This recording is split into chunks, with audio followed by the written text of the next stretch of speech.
El fondo llegó. Evitemos vernos en el espejo griego. Por el licenciado Guillermo Moreno, el licenciado Leandro Cárcamo Mana y el doctor Gastón Bres.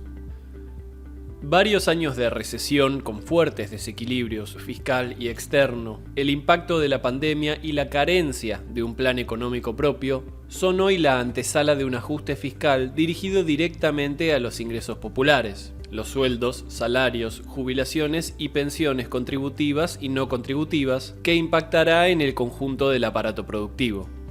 La retracción del Producto Bruto Interno desde marzo a junio del corriente año es la mayor caída trimestral de toda nuestra historia. Tal como expresáramos en La economía en la pospandemia, publicada en BAE Negocios el 16 de noviembre de 2020, el actual oficialismo, al desentenderse de la supercrisis heredada del mejor equipo de los últimos 50 años, la agravó, ya que no dispuso de una hoja de ruta, es decir, el plan, hacia el sector privado que coadyuvara al buen funcionamiento del giro de los negocios, aumentó el gasto público por la asistencia a las personas, humanas y jurídicas, requerido por los efectos de forzar el cierre temporal de la mayoría de las empresas y de haber retirado gran parte de la fuerza laboral del mercado, y mermó significativamente la recaudación de los ingresos fiscales en términos reales.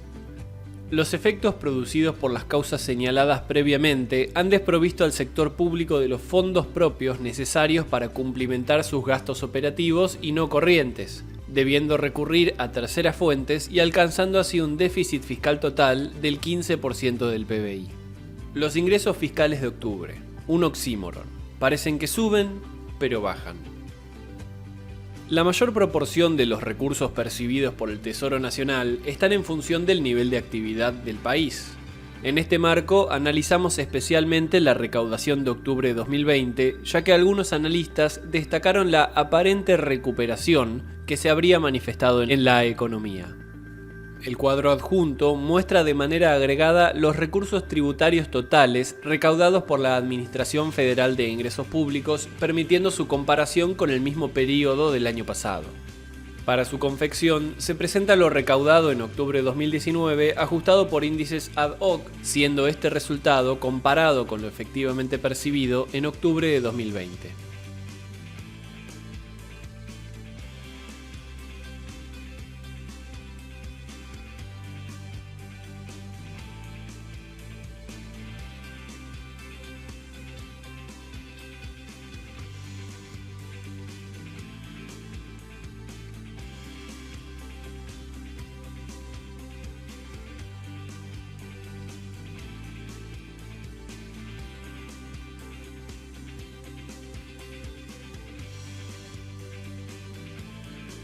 De resultas, los ingresos fiscales, según su especie, correspondientes a octubre de 2019, se actualizaron por el índice de precios al consumidor, el índice de precios mayoristas, la fluctuación del tipo de cambio y el índice de variación salarial.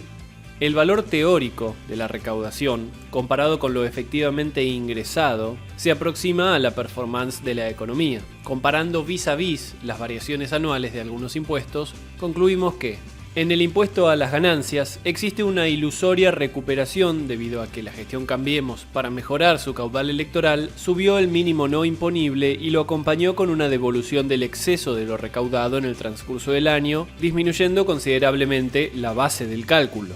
En bienes personales, su incremento se debe a la suba de la alícuota junto a la instalación de tasas diferenciales crecientes para los bienes del exterior, según lo reglado por la Ley de Solidaridad Social y Reactivación Productiva. Pero la más relevante, a pesar de lo manifestado ut supra, es que la recaudación mensual real es inferior al mismo periodo del año anterior.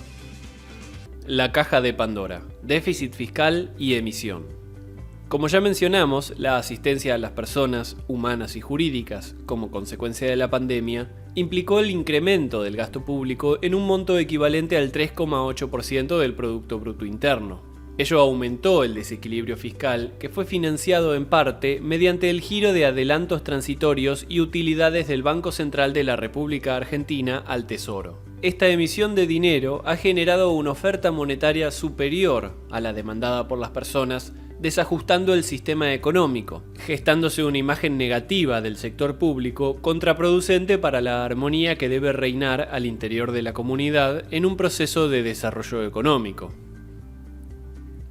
Próximo ajuste fiscal, hacia la depresión económica. El desplome de la actividad disminuyó el nivel de empleo de forma abrupta e incrementó el nivel de pobreza sustancialmente. La tasa de desocupación correctamente medida orilla el 30% de la población económicamente activa, a pesar de la prohibición de despidos y de la indemnización agravada, y la pobreza excederá el 50% de los hogares. Así las cosas, llegó el Fondo Monetario Internacional para esbozar el plan que le permita cobrarlo oportunamente prestado. El derecho del acreedor no está en discusión, pero cómo honrar el compromiso está en el marco de las decisiones autónomas del deudor. Y sobre esto último hay claramente dos opciones. Hacer un ajuste sobre el hambre y la sed del pueblo, que depresión económica mediante nos llevará a reflejarnos en el espejo griego del 2015, o implementar un modelo de desarrollo económico permanente y sustentable con orientación a la producción, que nos permitirá con crecimiento e inclusión social satisfacer los compromisos de la deuda pública. En síntesis, tal como afirmamos en Sobre Modelos, Planes, Programas y Proyectos en Economía, publicada en BAE Negocios el 1 de noviembre de 2020, el imperativo de la hora sigue vigente y por lo tanto corresponde al conjunto de la dirigencia religiosa, política, empresarial, sindical y social aprehender la gravedad de la situación económica y actuar en consecuencia. El fondo llegó. Evitemos vernos en el espejo griego. Por el licenciado Guillermo Moreno, el licenciado Leandro Cárcamo Mana y el doctor Gastón Bres.